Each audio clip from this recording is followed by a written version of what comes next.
আজকে 15 দিন হয়েছে। যে 15 দিন ধরে তার সাথে কোনো যোগাযোগ না, একদিনও যোগাযোগ হয় না। আর মোবাইল গুলো সব বন্ধ করে রাখছে। তো আপনি যে প্রথম স্বামী রেখে এর সাথে প্রেম করলেন, সেটা তো আমি অন্যায় করছি। এখন তো বুঝতেছি যে একজনের মিথ্যা ভালোবাসার বান্ধে পড়ে আজকে আমার সবই গেছে। আগে বোঝেন নাই?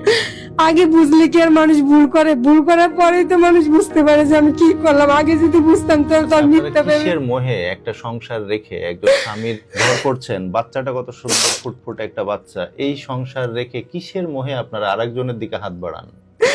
ওর মিথ্যা ভালোবাসা মানে এমন ভাবে ভালোবাসতেছে আমি ভাবছি মনে সত্যিকারই মনে আল্লাহ আমার ভাগ্যে হয়তো এরকম ফেরেশতা একজন মিলিয়ে দিছে।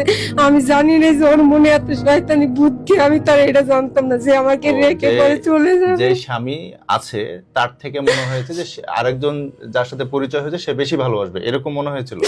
এরকমই তো মনে হয়েছিল। এই কারণে এই প্রথম স্বামীকে ডিভোর্স দিয়ে দিয়েছেন। জি, ডিভোর্স দিয়েছে। সে আমাকে বললো না যে আমাকে অনেক ভালোবাসে, সে মসজিদে যে কিরা করছে। প্রেমিক। জি, মসজিদে। প্রথম স্বামীর দোষটা কোথায়? আপনি তাকে প্রথম স্বামীর দোষটা কোথাও নাই। প্রথম স্বামী আমার ভালোই ছিল, কিন্তু ওর প্রেমে পড়ে আমি আমার প্রথম স্বামীকে ডিভোর্স দেওয়া হয়েছে। তাকে সেই সুযোগ কেন দিলেন?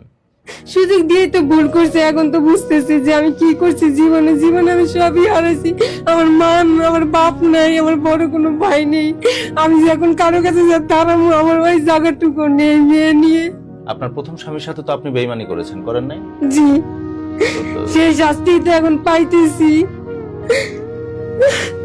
আমি সবার কাছে মাপ চাই, আমার প্রথম স্বামীর কাছে আমি মাপ চাই। আল্লাহ যেন আমার মাফ করে দেয়।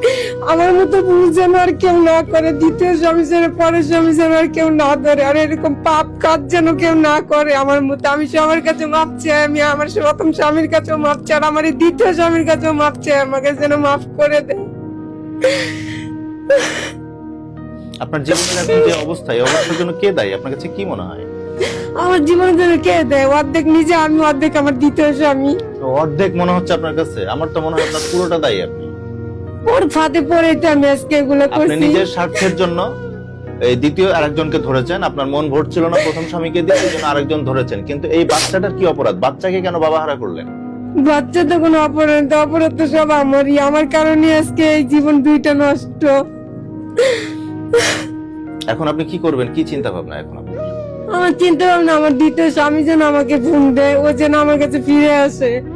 আমরা তো এই আবদারও করতে পারি না, এই রিকোয়েস্ট, এই অনুরোধও করতে পারি না আপনার দ্বিতীয় স্বামীকে, কারণ পুরোটাই আমাদের অপছন্দের একটা ব্যাপার। আপনি একজন ভালো স্বামী, সুন্দর ফুটফুটে একটা বাচ্চা নিয়ে সংসার করছিলেন, সেই সংসারকে ভেঙে তছনছ করে দিয়েছেন। সেই বিশ্বাসকে গুড়িয়ে দিয়ে আপনি আরেকজনের গলা ধরে ঝুলেছেন, যেটা সম্পূর্ণভাবে অনৈতিক ছিল আপনার জন্য।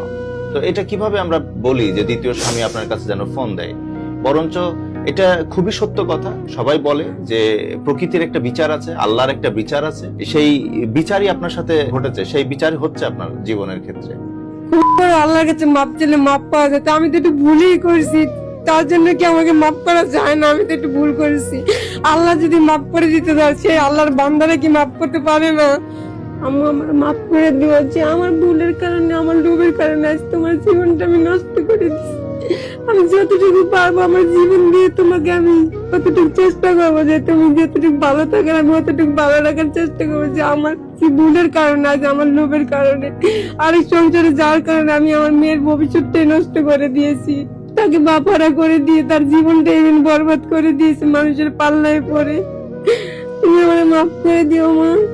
আমার মতন যারা প্রেম করেন, সংসার রেখে আর প্রেম করেন না, আর আমার মতন এরকম ঠইকেন না, আর বাচ্চাদের জীবন নষ্ট করে। সবার কাছে একটাই অনুরোধ, সবার নিজের স্বামী যেরকমই হোক না, তার স্বামী সংসার নিয়ে যেন ভালো থাকেন, সুস্থ থাকেন। আর কেউ দ্বিতীয় স্বামী চিন্তা ভাবনা করেন না, দ্বিতীয় প্রেম আর কারোর সাথে করেন না। আমার মতন পস্তায়েন না আপনারা।